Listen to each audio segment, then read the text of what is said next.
welcome back to the channel. This is United vs. Everybody. I am your host, Sean, and we have got a lot to talk about today. We are recapping the latest round of the World Cup group stage. We are talking big stadium news, and of course, we are talking a lot of transfer news as well, because it's all kicking. I told you guys, Mondays seem to be a big day, so I want you guys' thoughts on a lot of things. We have a lot to cover. Dylan and Ian are going to be showing up and giving me a hand with chatting about everything, but most importantly, I can't wait to hear your guys' thoughts and your guys' opinions as well. So please make sure you hit that like button. Please make sure you subscribe to the channel if you guys are new. We are on the road to 4K. We're not that far away. We're like 100 away. So, and then share if you can. And I'll see you back here in a hot second.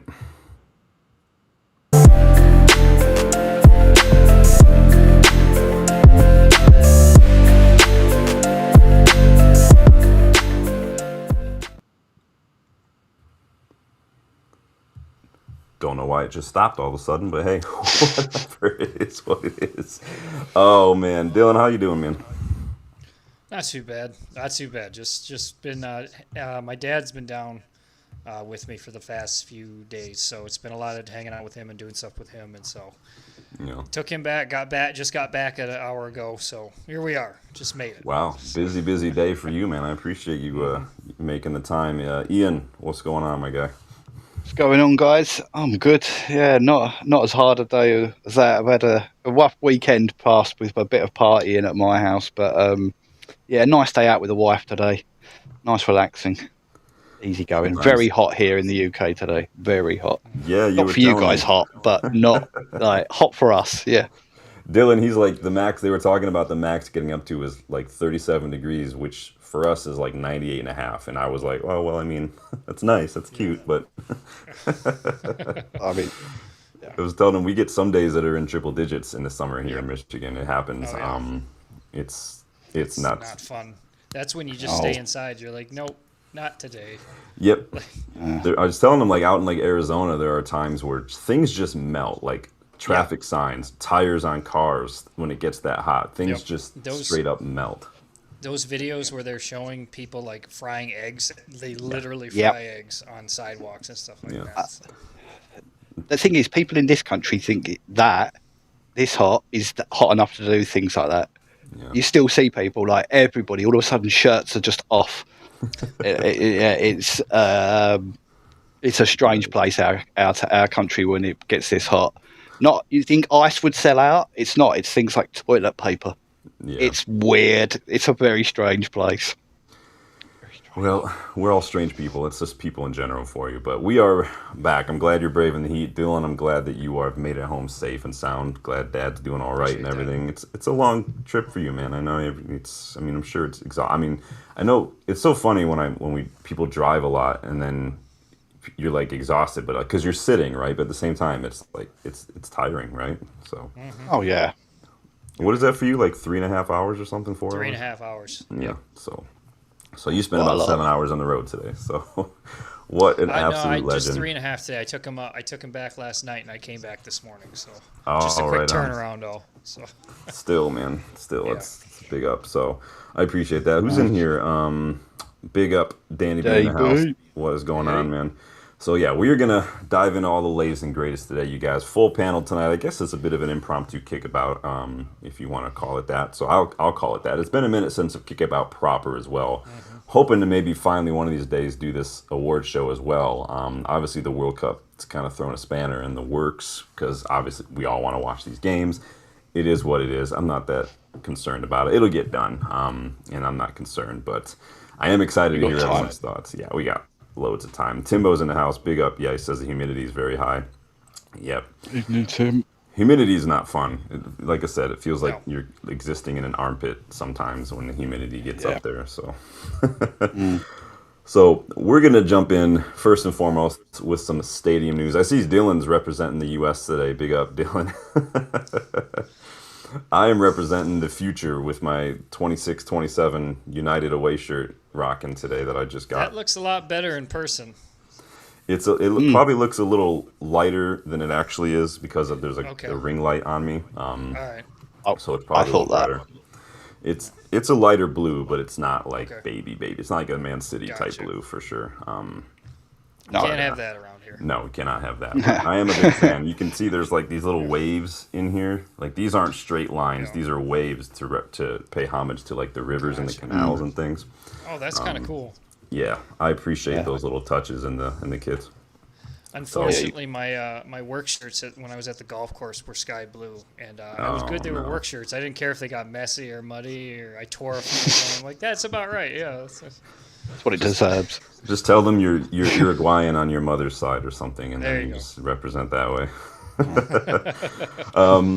Let's kick off with some interesting news today, with some stadium news, you guys. If you haven't yet done so, please subscribe. We're going to start things off here because I want your guys' thoughts because we have got some interesting news regarding stadiums. I'm going to put this up on the screen for you guys. We're going to go through this a little bit together. So let me just scroll over here. Coming straight from the club, obviously, but the big news today is that United has, in fact, secured the land finally for their new stadium that we've been talking about, I feel like, forever.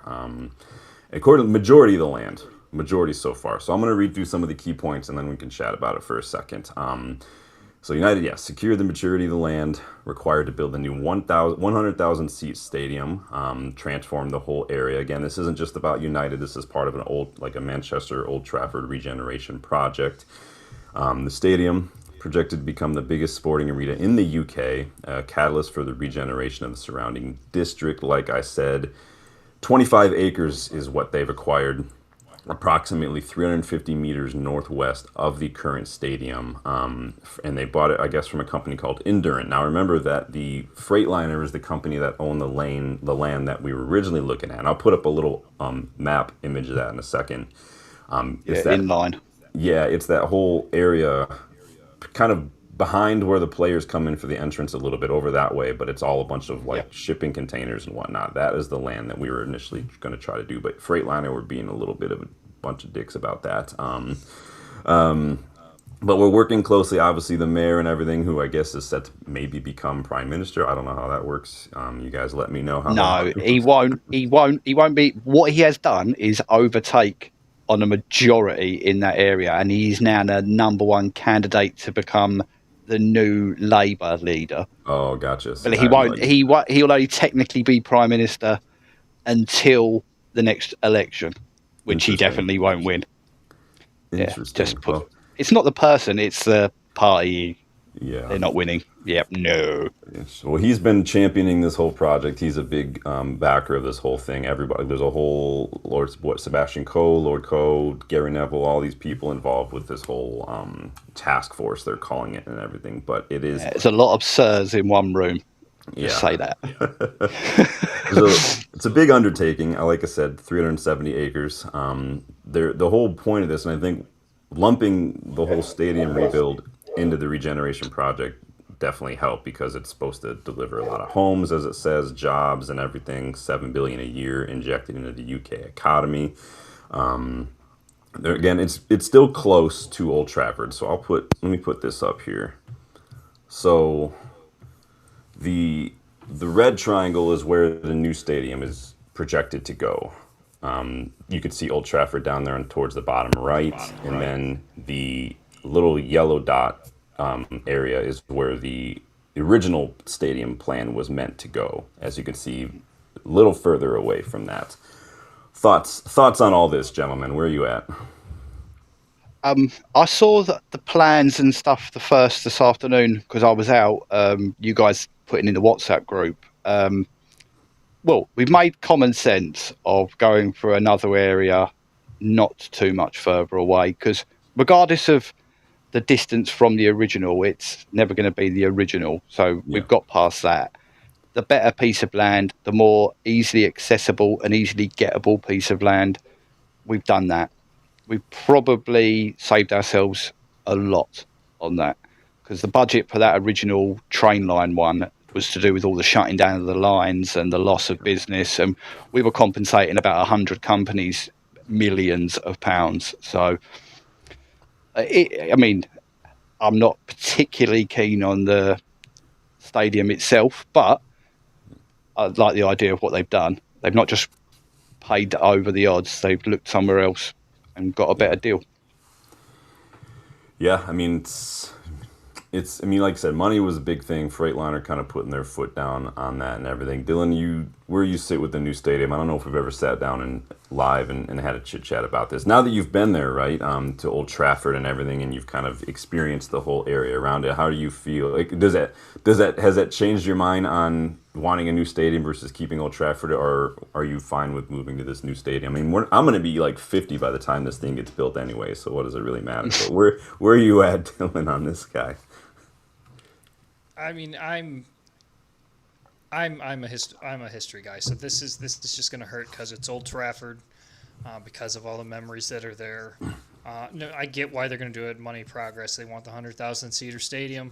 They want to be as Sir Jim said, the Wembley of the North, this modern stadium and things like that.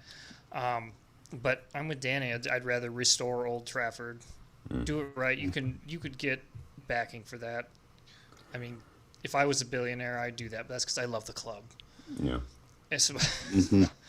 No, I think we all would, like, all things being equal, right? We'd much rather update it, modernize it. I think that the scope of that and the cost, and I think even from a engineering standpoint, the feasibility of that, safety wise, structurally, I just don't, because, and it has a lot to do with the fact that the Glazers haven't done anything to it. I think that it's just, they've had supposedly people come in because that was one of the options they were trying to consider, and they just said it's just structurally it's just impossible. Like, the only way you can actually add more seating is to build over that railroad that goes behind the stadium, and that is the same problem as the first lot. Also, from what I saw on the breakdown of the original, somebody saying what the sort of cost would be to do this kind of job, to get the stadium we are claiming they want, we would knock down everything but the basic hump of the grass and start again.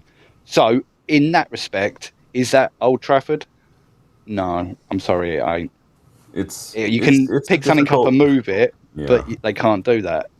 It's a difficult concept. When this first came out, when word first came out, before, this was a while, this was a year and a half ago, I talked about this a lot on the channel, and we explored this from a philosophical standpoint. I brought up the analogy of the ship of Theseus. I don't know if you guys are familiar with that story, with that philosophical kind of concept of, if you take something apart piece by piece and kind of rebuild something else with those pieces, is it still the same kind of thing? And if enough pieces of Old Trafford are kept, if enough, does it really count? So it's a little further. Go ahead. No, so it would just be, for me, I mean, I can't speak for every Man United fan, but I've been going for a very long time. I'm sat in every corner of that stadium. And if it's not that stadium, then it's not Old Trafford. Yeah. I don't want half a corner tier looking the same and the rest of it brand new. I'm not down with that.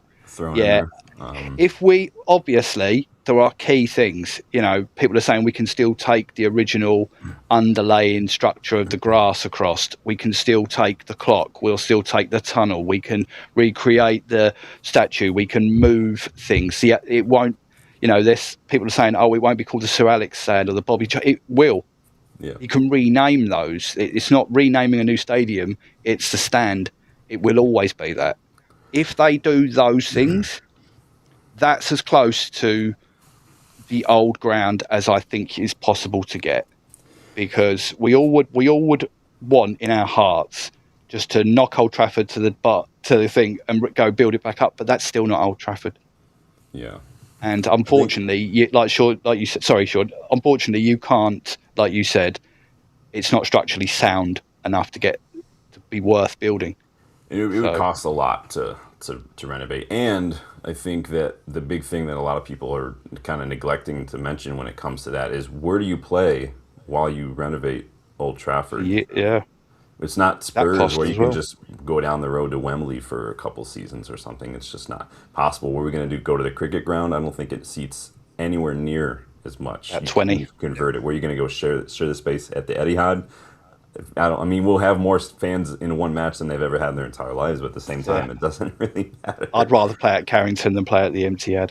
Yeah, right. No, So for those of you, I know Dylan, you've been there now. You love it. Ian's history. So what I did read from the Telegraph today too, and this is something that I've spoken about before on the channel. It sounds like Old Trafford is not going away. It will not be demolished, according to the Telegraph. It will. And like this is something that I suggested a long time ago. It's going to be scaled down in capacity, reportedly, and used as a joint venue for the women's team and the academy. That's fantastic. Brilliant. That's yeah. exactly That's what exactly. I wanted them to do.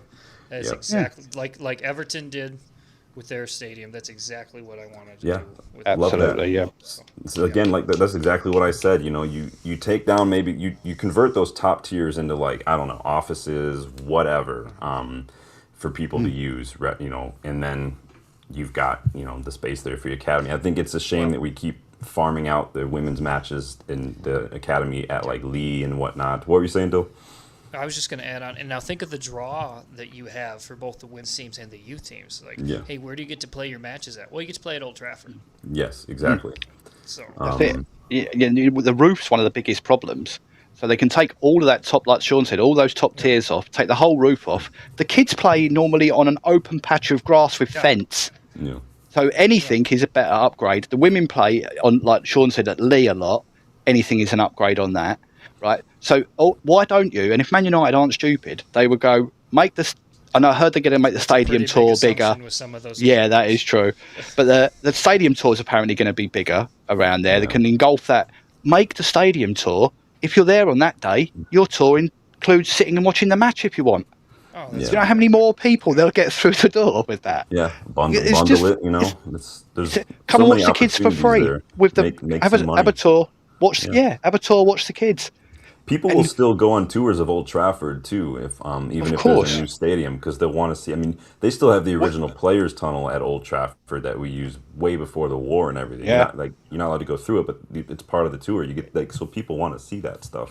Think of how many of us just want to go hang out at the cliff. Like, Yeah. that'll still.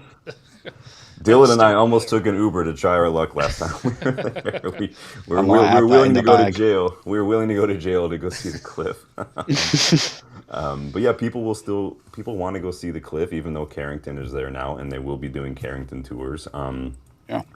It's a big part of the history. It's just it's a thing you have to experience if you can.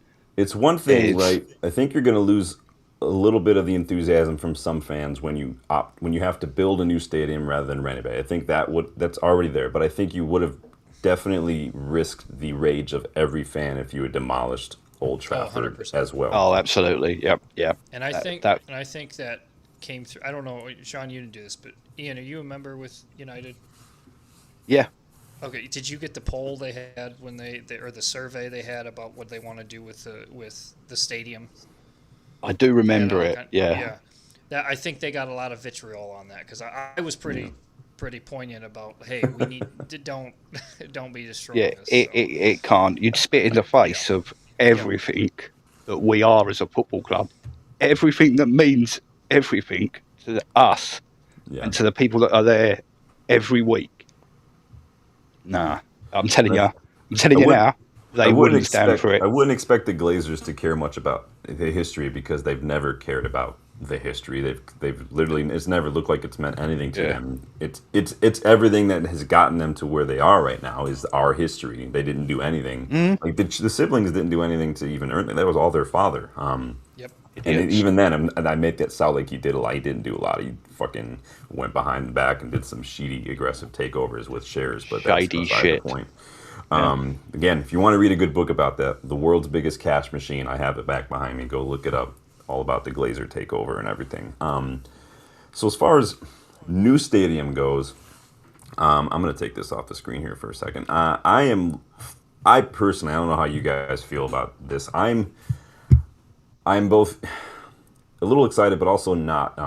Probably a little less excited than I think I should be. Mostly because, like I said a couple minutes back, I'm going to be nearly 50 by the time this new stadium gets finalized and everything. I'm not saying life ends when you're in your mid-40s, whatever. It's not. But, I mean, I'll definitely go there to see games. But the fact that I won't be able to for, 6-7 years kind of makes it lose a little bit of its luster for me. It's like to me, it's like a long, drawn out 2 month transfer saga. You know, you're all excited for a player at the beginning of the window. Nothing happens. And 2 months later, we're like, oh, yeah, I remember we were in for that guy.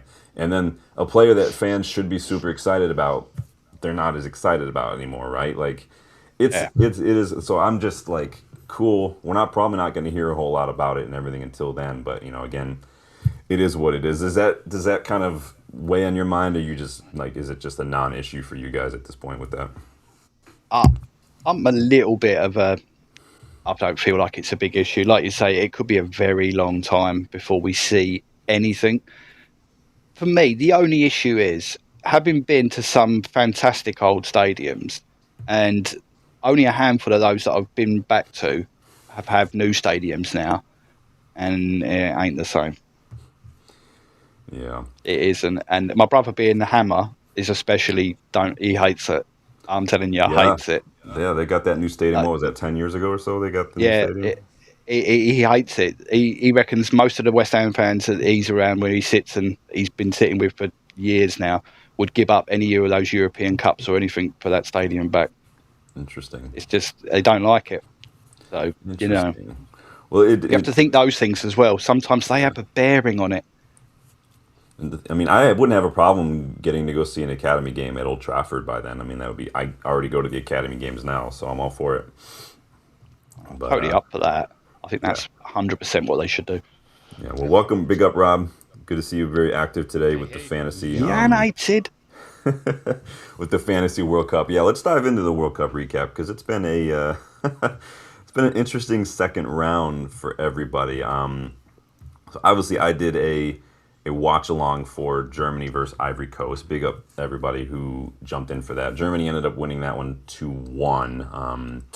What did you who watched that one? Did you guys both watch that? I watched parts of it. Yeah. Yeah, I was. My dad and I were shooting pool, so I had to like watch it while we were going. And then he's getting after me because he doesn't like football. So That's like, funny. Play the game. Play the game. What are you doing over there? Well, then you just beat him while you're half watching. Just as you line up for a shot, you just look at the TV and take your shot, and then you're like, "Do you still want to play, Dad?" So it was an interesting match. I thought it was back and forth a little bit. I thought Ivory Coast actually looked the more threatening side, right? Yeah. Ahmad looked good. Kessié, Olawi, all looked good. Quality. Diamande, in my opinion, did not at all look like a 100 million pound player. I thought the subs changed things. You took off Ahmad, you took off Kessié, and I think that when Germany brought on their subs, obviously it was their subs that linked up for the winner as well. Those substitutions, man, managers can lose or win, live or die as a coach based on those little decisions. Like I've said, but even pebbles make big ripples, and I think taking off some of your high performing players definitely lost a little bit of that attacking threat. Big up Nico Schlotterbeck too. Sorry for this guy. Looks like he tore a ligament in his ankle in that game. He will be done for several months now. Sean, why don't you like international tournaments? This is why. This is exactly why. Is freaking injuries to my. For people can't understand that I'm a United supporter before I'm a England supporter or a U.S. men's national team or whatever. Like, this is exactly why we pay their wages. They're United players playing at a World Cup, not English players playing for United. That's how I look at it. It's just the way it is. But what are you guys' overall thoughts on that one? Ivory Coast should have had more. They had some good opportunities that they just, especially that last one. Was it Diamande had a good run down the side, great ball through, and then they get it. The guy he passes it to gets it caught at his feet. They should have had two. Yeah. They should have put it to bed there, but or at least gotten the draw. But they played solidly, and like you said, when the subs came on for Ivory Coast, that really did change. You could see that the momentum started to shift towards Germany. Yeah. And they lost a little bit of steam. But overall in Germany, too, they looked off the pace in the first half. I don't know. They just looked like they didn't have a lot of answers. I wouldn't necessarily have picked them to be somebody to win, and I definitely wouldn't do that now. Just the way that they've kind of come out in the first two games and really haven't flattered. Yeah. Flattered to deceive, maybe. I mean, I don't know. So. Relying on Kai Havertz the first game a little bit, but I thought Undav looked really good when he came on. Undav looked great. Yes, he did. What a turn and finish! Yeah, the maybe control. give him a start.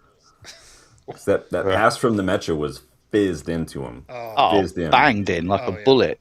Yeah. And the touch was absolutely perfect because he was facing away from goal when he received it, turned, opened his body, and stopped it with his right foot, and then just turned and just kept the turn going and banged it in. Like that is an excellent goal. I think it's gone underappreciated a little bit in media and whatnot because the control, like playing as a striker, oftentimes for me, like I know how to, in like 2 moves to control a ball coming at you with that much pace. Facing away from goal. That's all on the turn as well. Yes. And then that one fluid motion turning and then just like that's difficult to do. Do you know where it reminded me of? Sorry, Sean. It reminded me of, apart from he goes inwards instead of lets the ball go round him, but like the bird camp flick and go round the other way, all in one motion. The second touch is a finish. Yeah. If his first touch isn't perfection, the second touch ain't happening. But he nails that. For me, it's the goal of the tournament so far. Yeah, he's had a good couple seasons in Stuttgart as well. He's one I wouldn't mind having at United. I think some people might remember him from when he was in the Premier League before and maybe not Brighton. But very good. Anybody else? What'd you guys make of Ulawi? Christ in Ulawi. I thought he was superb. I said it during the watch along. He was one of my shouts along with Ahmad for the man of the match. I thought Kessie as well, but he was everywhere. Every time they won the high press, which was a lot. I mean, the Ivory Coast's tactic worked perfectly. Bar they were unlucky. They should have finished, like Dylan said, they should have finished their chances. But he was everywhere. He just reminded me of this Kante, but with ability on the ball. Not that Kante didn't, but he was able to. He was this aggressive little wasp. He was everywhere, just smashing into tackles. And Ahmad playing like Roy Keane possessed him, just crunching men twice his size to get the ball. And I was like, God. This kid's 20 years old. I scouted him 2 months ago when he was a teenager too. Go ahead, Bill. You're saying we should take a bid out for him and throw some money to pick him up? I mean, he's better than Ugarte just on that performance alone. Yeah. That's not hard to do. That's a low bar. It's a low bar. Got to tar the kid with a brush. Germany top of the group with 6. Ivory Coast with 3. Both Ecuador, Curacao on 1. Germany through. They'll probably make a lot of rotations in this next one. Japan woke up and shows violence against Tunisia, but then again, for the most. I think. For me, this game perfectly highlights the negatives of an ever-expanding tournament, especially in this group stage. 48 teams now, and this is what you're going to get. You're going to see Tunisia or Curacao or these, like, and no offense, but they're become the whipping boys of the tournament, which I just don't think is great for the sport. I get it, you're there on merit and whatnot, but I just don't think it looks great. It's basically become a bit of stat padding for guys like Havertz or Kane or Mbappe when they're just fed teams like Tunisia or Curacao or Haiti to play. Yeah. I just think it's the difference in quality, the gulf there is just insurmountable for some of these other teams. Cape Verde, obviously they put up a good fight against Spain that first match and whatnot, but at the end of the day, I just think it's prolonging the inevitable with some of these sides. What do you guys make of that in terms of the bigger, the more teams and the disparity here with the quality? Like, we've got some of these nations, obviously, they've got like nobody in their countries in terms of like top level players. They've got they've never played in the World Cup before. They're not a whole their nations are not super populated and whatnot. So again, the sample size there is not going to be great for football. What do you make of? Are you happy with people getting there on merit and whatnot? Are you more focused on the money grab that is the tournament? Where do you guys sit on this? I think it definitely is a money grab. I can see both sides a little bit because I think it is very much to do with this isn't a winners tournament. This is a participation tournament now. Yeah. So take away the high level of performance required to be in the World Cup. It's now, because we live in a world where you have to let everybody have a fair shot, especially now. you've got, if one team's going to be allowed, then full well the next one's going to want it, and the next one's going to want it, and it's snowballed. As soon as you let one, the gates now are open. I think it will get worse. You'll get even smaller teams eventually, but I don't think it's great for the competition overall. But I think it's fair in a way, because if you were from one of these small countries, it isn't your fault your country's small. Don't you deserve as much chance as anyone else to play in a World Cup? And if your team have qualified like any other team in your bracket, I'm sorry, but yeah, they deserve their shot. I think it's fair. It's the Olympic way. It's the way of sport. You try hard enough, and you've got enough of a desire, you can get there, and that's what that says. And I think that's the only thing I like about it. The rest of it, I think, is just sad money grabbing FIFA. And Dylan, where do you sit? Well, I kind of like it. I didn't like it at the beginning. I was like, this is just gonna, provide extra teams going in there. But I've been pleasantly surprised. You think about Cape Verde, you think about Curacao. These are teams that I thought were just going to be the whipping boys. Curacao, especially after the first game, and then they've come back and they've played fairly decently. And for me, the bigger thing is, it's nice to see the underdog doing well. Obviously, who doesn't like a good underdog story? But also, it kind of for me, it's re-emphasizing the importance of that. This is a team game. That it's not just one guy that's going to do everything, as we can see with Portugal trying to feed Cristiano unsuccessfully. Like it's going to be if a team plays together, they're probably these Curacao and Cape Verde, if they make it to the next round, they're out right away. But it's a nice story. It's nice for the people. It's nice to see, and it kind of shows everybody that you may not be able to get to the very, very top, but you can get somewhere, and you can have some fun along the way. And I like that. I think that's more of what we're going to do. Because at the end of the day, we know the heavyweights are going to get there. We know France is going to get there. Netherlands look dangerous. Argentina looked pretty good today, although they didn't really seem to get out of first or second gear. There's the big boys are going to show up, and they're going to throw their weight around. And it also kind of puts it out there to the ones that, hey, maybe we can get there. Maybe we've got an easy group. I mean, look at Turkey. Like, they haven't done anything, and they're out. Like, they have really nothing to play for. And that was such a disappointment for me. All I can say, all I've heard from people, they're a dark horse. Oh, they can go deep. And I thought for the U.S. that was going to be the toughest game, and nah. Yeah. No, I'm not even. You're going to batter them. You're going to absolutely fry them up. Well, they're done now, right? Deep fry. So it's kind of like playing a relegation side. It's just they can be a little dangerous. It's interesting stuff here. Speaking of putting teams to the sword, Spain kind of remembered how to score goals against Saudi Arabia. If only they could play those guys every match, right? So obviously that first round, Cape Verde did well to stifle Spain. Almost, like, in my opinion, showed everybody how to beat Spain. Saudi Arabia looked like they tried a little bit, but they just didn't execute that whole low block as well as Cape Verde did. The keeper obviously making a big difference in that one. Plus, Lamine Yamal started this one. I thought was a big difference. He was huge, amazing for them. Oyarzabal getting involved there. Yamal on the score sheet. I do think that Spain will struggle deep in the tournament without an out-and-out number 9, because, again, we saw against Cape Verde, when you're able to defend well in those wide areas, pacey wingers, and even that movement in the channels, it can get blocked off. It doesn't work against the bus. But they look very one-dimensional without Yamal. Mm-hmm. Yeah. Stop Lamau, stop Spain, and I agree with you completely. Against a better team, they can't play that high press. They can't try and shut those gaps and leave that space, because they get utterly punished. Yeah. So we'll see. Yeah, what did you guys make of that performance? I mean, it shot Spain up to the top of the group now. They got 4 points.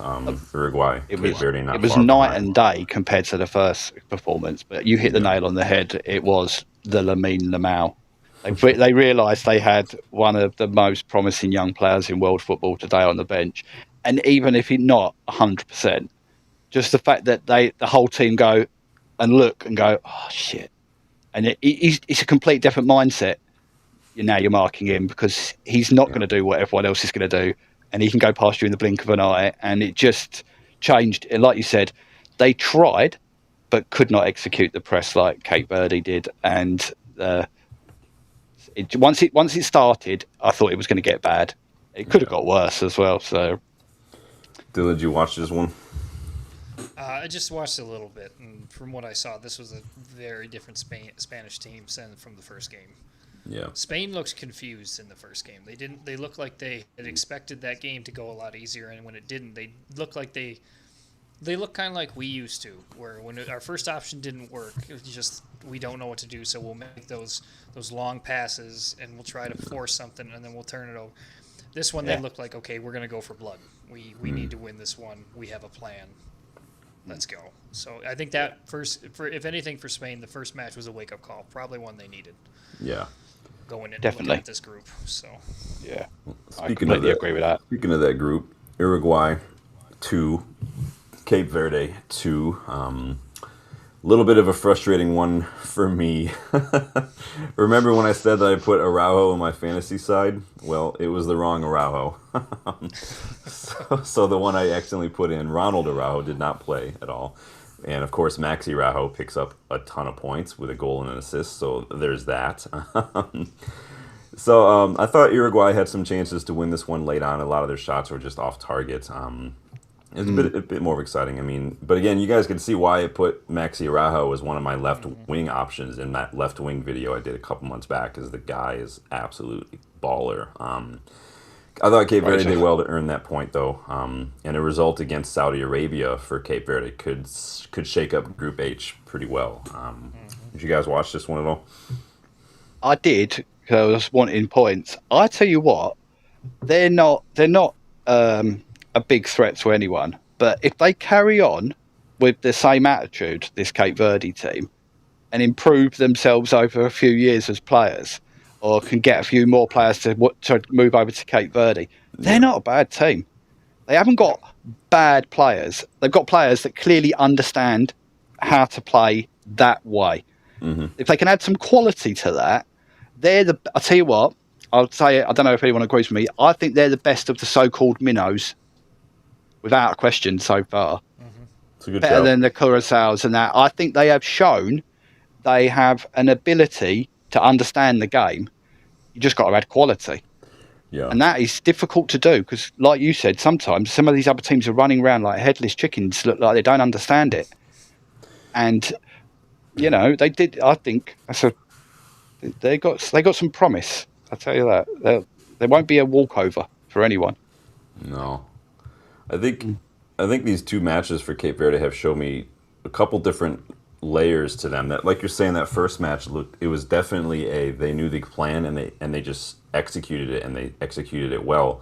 This one obviously was a bit back and forth, and what this one showed me against Uruguay is that, okay, when the plan maybe doesn't work, when they do, they find something else in them to fight back. And I think that resilience and that mentality is something that, like you're saying, a lot of other teams haven't been showing. I've seen some teams that, despite what Zlatan says, do look a little arrogant. I've seen some teams who maybe just look a little lost when they're starting to lose, like Tunisia and whatnot. Cape Verde have shown me a couple different things. They're hardworking, they stick to the plan, and they can bounce back. They don't let their heads drop if something goes wrong. And it's basically any manager in football would kill for a squad of players with all those intangibles. Yeah. And they all buy into it as well. You don't see any of them strolling around, none of them whining and crying and moaning. They are on it. And do you know what? I think you nailed that with the Zlatan comment. Sweden thought they were the absolute dogs when they walked into that game the other day, and they got shown you are not. Yeah. You have a handful of okay players, don't give it large because you'll get battered. And at the end of the day, the same... Sorry, go on. I was going to say, hiding. Yeah. They got shown up, and like you say, what Cape Verde are showing. I made a joke in our WhatsApp. We were laughing at Belgium. They were embarrassing, and I'm sorry that if I was a Belgium fan watching Cape Verde, I'd be like, "Are you serious? Imagine Kevin De Bruyne in that team? Yeah. Imagine Kevin De Bruyne playing for Cape Verde. I'm telling you now, it's a different story. It shows the teams that really are up for it and other teams who think they're good and aren't. Yeah, I totally agree with Sean's point there. Nailed it. I know a little bit, I guess. Go ahead, Dale. Yeah. Can we just agree that the Belgium national team is the most disappointing over the last decade? Oh, yeah. Oh. It's all the players that they've had and everything, and they just. I mean, I thought, okay, maybe they'll actually get a go and give it a shout, and they look slow. They look they look out of ideas. Yeah, like you said, man, they're still too reliant, I think, on guys like De Bruyne or Lukaku or Meunier. Yeah. I mean, Axel Witsel is still in that squad, and the guy is I feel like he's been around forever. I don't call that even the golden generation anymore. I call it the Pyrite generation. If you know, you know. Do you remember the old Spurs centre backs? I was expecting to see Vertonghen and what was the other one? Yeah, Alderweireld. I was expecting it. I was like, when they rolling them out? It will be soon.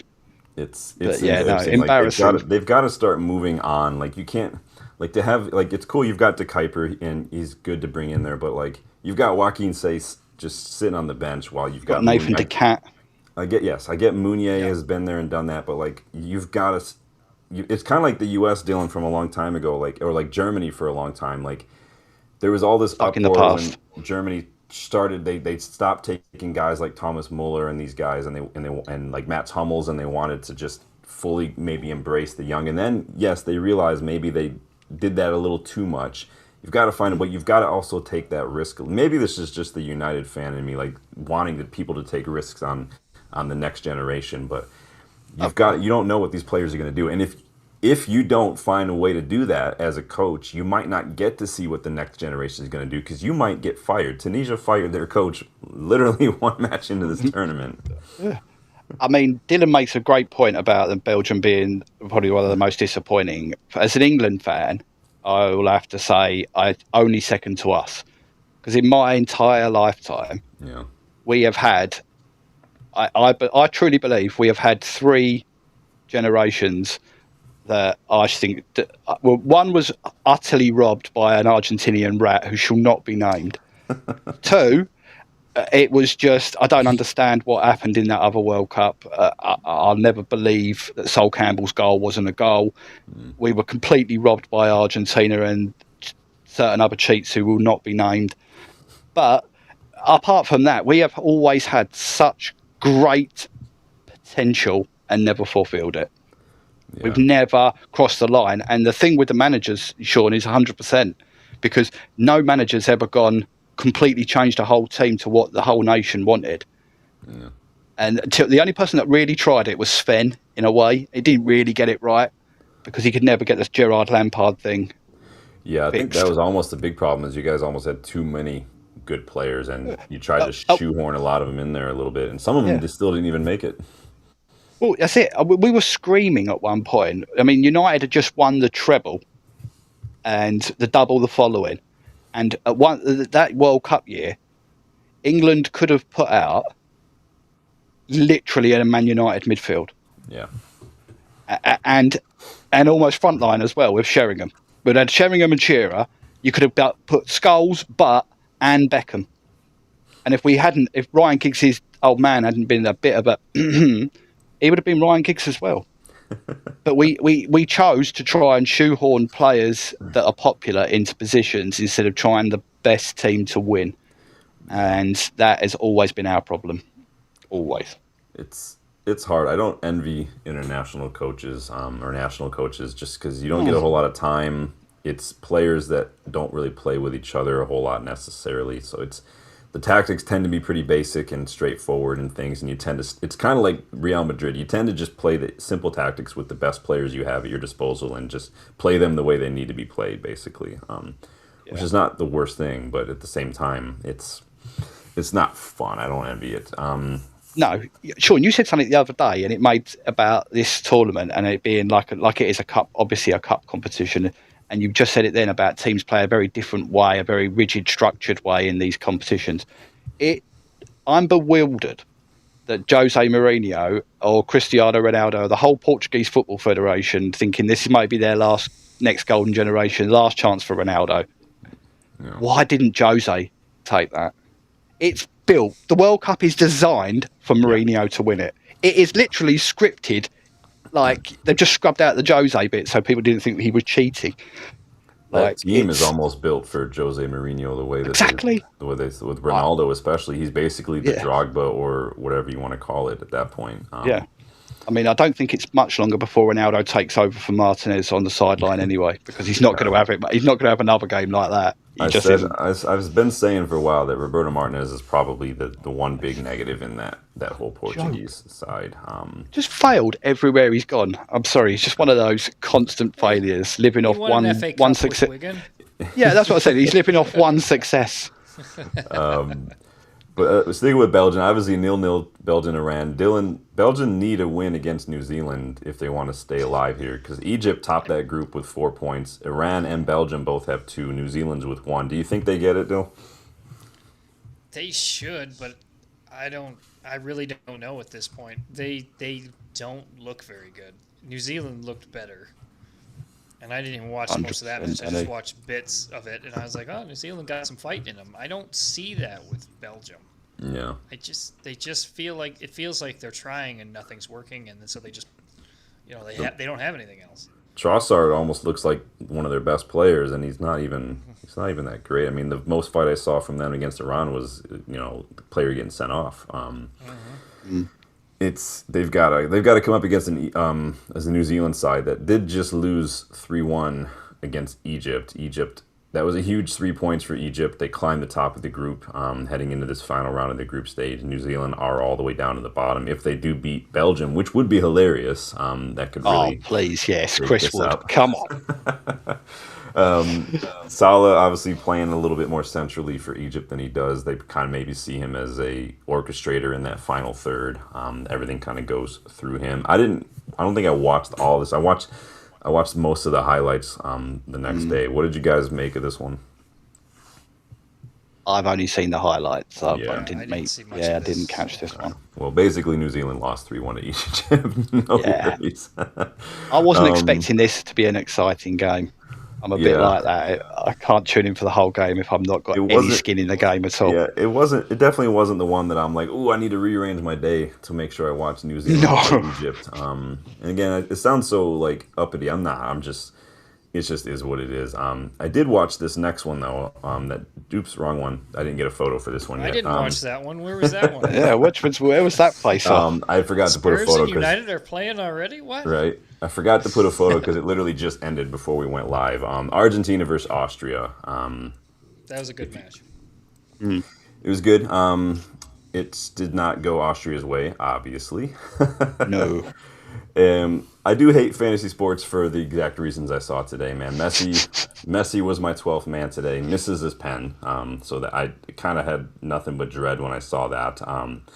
Then he did score. That was a terrible pen, by the way. It was awful. Absolutely awful. He might as well just walked up and handed the ball to the goalie. It looked like someone who'd taken a pen who'd literally never even kicked the ball in their life. Like he didn't know what to do with it. His body posture. Yeah, you know where they let little kids kick the ball at half time sometimes, and it doesn't quite go. Yeah, that's what it looked like. So he missed that, and then of course I'm thinking, man, if I didn't have bad luck, I'd have no luck at all because of course I pick him as my 12th man, and he misses his pen. Thankfully, it doesn't look like you lose points for that, but he did end up scoring 2 goals. The first of which put him at the all-time leading goal scorer for the World Cup, just past Miroslav Klose, who we remember from about 12 years ago was balling out for Germany. Absolute beast. So they won that one. Obviously, I think it was 3-0. Helps me. Messi got me points. Emi Martinez got me points for the clean sheet as well. Licha had a very, very good match. Yes. I feel like I should have had extra matches for Messi breaking records, but hey, it is what it is. Not my fantasy game. What are you going to do? Did you guys watch this one? I know, Dylan, you were driving, so you were probably listening to it maybe. I caught the end of it, and I saw some of the highlights. Yeah. So I got to see some of the big stuff, but I was kind of listening in while walking with the wife and trying to sort of watch it on the way home, but spotty Wi-Fi, never good. Licha looked very, very good. He was kind of he was cleaning up a bit, and then he was also kind of the guy for building out from the back. He was like we see him do for United, Yeah. licensed to carry that Yeah. ball up, licensed to direct traffic between him and the fullback and the other center back, and basically look for the balls over the top. Go for. In the little bits that I saw, he looked like he's got a little bit of that swagger back. Yeah. Looks like he's got that back. Like he's more confident in himself. So I was like, Was that a right, Jay-Z we'll take song? this, I guess I got my swagger back. I don't know.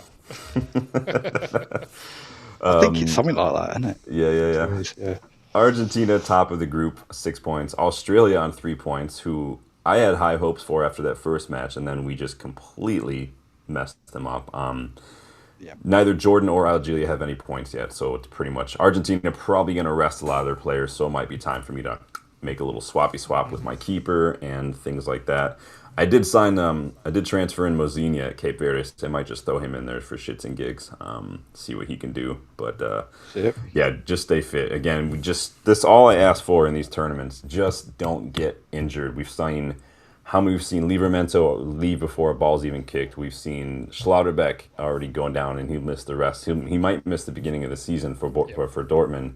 Has anybody else picked up an injury? There was a guy the other night. Didn't one of the Dutch guys get taken off? You'll have to let me know. There was someone.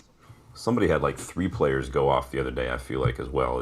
It's been nuts, man. But yeah, I haven't checked the standings in the fantasy league. I still got a couple more players. I've got Kane, I've got Elise, I've got who else do I got in there? Mbappe still left to play. Dumfries as well. Nuno Mendes still left to play for me. So I got a lot of players still to go. Nice. I think I've still got Elise, Kane, Bruno. I think that's it. Oh, I got Bruno. That's it for me. Yeah, I forgot about that. Dylan, how's your fantasy team looking so far? Not good. I think I'm dead last. So it's a long tournament, man. Second round's not even over with yet. I saw after the first round, I was like, what happened? And I was like, I tried to make some changes, but then didn't end up working out. Honestly, like, if I didn't have Rob Taff kind of helping out, like, I literally would not know I would not have known that there's things like 12th man and stuff like that. I would have just kept on going and been like, whatever, it is what it is. Like, had I not known that, we'd be rough. So big up Rob Taff for just being super selfless and super helpful and organizing that whole thing, man. Absolute legend. Let us know who's top of it, and let us know where we all stand if you guys are watching, because we're going to dive into some transfer news out. We've been recapping this World Cup. Obviously, a lot of matches between now and the last time we guys all sat down. We're going to dive into some transfer news, you guys. So if you've stuck with us this far, please make sure you hit that like button and subscribe, please. If you are watching on X, please consider coming over and hitting that like button for. Let's dive into some transfer news, because it's another day, another update regarding the one Mateus Fernandes. Frustrating. It's not frustrating me because of United. I'm not like, oh, come on, what are we doing necessarily? I'm a little frustrated because the updates are not really updates, if you get my drift. But Romano has popped up with some updates. I don't know why that just left the screen. What is going on there? Did I just take that off there? Sorry, guys. But yeah, Romano coming out with some updates that aren't really updates. He claims that Spurs are interested indeed. So he and a couple other journalists have basically said, yes, Spurs want him. They are talking to West Ham as well. Nothing is close, according to Fabrizio Romano. So again, I'm telling you who it's coming from, so you guys can kind of know what's going on. Sean, sorry, he said you are right. Spurs are talking to the player, the agent, not West Ham. Yeah, they haven't spoken to West Ham yet. I had it backwards. But he did remind us of something. Loads of United fans seem to be forgetting while they rage about this, is that we're the club that he reportedly prefers to go to, and we're the ones who've been in discussions with West Ham and the player for all that for a long time. We are working hard on the deal as well. So there is that whole aspect. I know that someone came out, Romano claims, whoever brings the biggest proposal to West Ham will sign him, but like, the player gets a say, and if the player wants to go, like we saw this with Mbumo and whatnot as well. It doesn't help that City and Liverpool making crazy bids for players is kind of setting a bit of a benchmark for the market at the moment, because West Ham think they can just demand 85 million, but They do need to sell by the end of the month. West Ham, they posted 104 million loss last season. They're relegated. They need to bring in some money, and so this seems to me like a bit of a game of chicken. But it also does seem to me maybe this one has either or. This will get done with this week, or it could drag on for a while. What do you guys have to say about this whole situation at the moment? Go on, Dylan, you go, because I'm not going to shut up. I don't think this is getting done anytime soon. I do think, and you guys have mentioned this in the WhatsApp group, it seems like George Mendes is really getting his money's worth as a agent. He's getting all that he can, trying to get different teams involved, drive that price up, get as much as he can get for him and his player, which he's doing his job. But at the same time, come on, we need to. We need to get some players, and we've got one player in. We've seen some of the other teams going. We got to get some stuff going on here. Make a decision. Is it going to be Mateus Fernandes we go through? Is it Lewis Hall? Is it somebody else? But we got to get some players in because preseason is going to come up sooner than we think. And I'd rather be prepared and have a couple guys in and maybe sign one or two late than have to try to, like we did with Shesko and Bumo. They took a little bit to get going. I don't want that to happen again, especially when we have some winnable fixtures that we can get. We can get some points there. So let's hit the ground running. Let's get some of these signings done. Yeah. I mean, for me, I'm still like a bit like shell shocked that even Spurs think they can do this again. I've said it on 3 shows now that I think it's almost a carbon copy of the Mbumu transfer. We thought they were going to hijack that. They didn't. He's okay. Fernandes might not be as crystal clear, but as far as 90% of reliable journalism are stating, we are lead option number 1. Yeah. But my brother put it to me in this way, and see if you guys can understand where he's coming from. If you're Fernandes, you want to go. I'm happy to go. United, I want you. Okay, Man United go in and we talk and we talk and we talk and we talk and we talk, and West Ham say no, it's this much, and we go, all right, no, and drag it on like we know we can all window, and at the end we go, we'll pivot somewhere else. What does that leave him? Yeah. So he has to have an option B. He can't. No deal is 100%. We've not given him any kind of guarantee. We've just told him we want him. And now if we want him, we've got to show we want him. Otherwise, I understand him having a second plan. And if we don't move, there is a very finite chance now that all of a sudden, just like that, and we all know what this transfer window is like on a domino effect. One transfer has already sparked, like Sean said, the price is going like this. Another one goes, prices are not only going to go up, but clubs who want one as well are all going to panic and go for the one they want. We could all of a sudden be a week away from 4 of our possible targets not being available, or all being north of £100 million. Yeah. I don't think anyone's going to get that much for any of these players, honestly. No, I agree with you, Sean, but if you've got a finite amount of clubs and the players you want, eventually someone's going to buck. Someone's going to snap first and pay the money. Now, I said this in our WhatsApp group, and I'll be quick as I possibly can. If we, after all the good work we did last year, and all the mega work the team have done this year to put us in the position we are, if we fail to back, doesn't matter who the manager is, if Man United fail to act accordingly, we will have put all of that in the bin. And we will allow the teams that are now behind us because of this season to catch us back up, which in the long run will cost us double the amount of time and money to rebuild again. We cannot fail to carry on. If we do, it is Ilios writing their own death. They're finished, and I'm not exaggerating that. Finished. If they blow this window. It almost seems like the price is almost the biggest priority for United. And I mean, I get it, right? I think we're looking at multiple players with similar profiles, similar qualities, similar